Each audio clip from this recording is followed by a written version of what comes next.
સાબરકાંઠા જિલ્લામાં ઠેર ઠેર હોલિકા દહન કરાયું હતું। હિંમતનગર શહેરમાં હોલિકા દહન કરાયું છે। ચોપલાનાર, હિંમતપુર તેમજ માનપુર સહિતના વિસ્તારમાં હોલિકા પ્રગટાવી લોકોએ પ્રદક્ષિણા કરી હતી।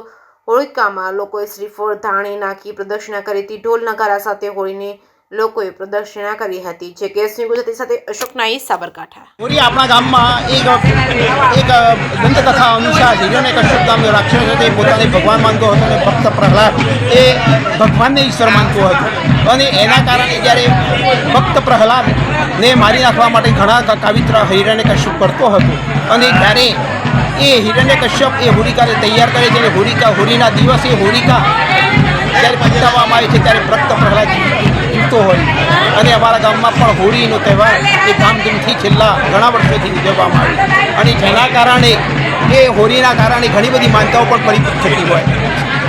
આપનું નામ? ભીખાભાઈ પટેલ।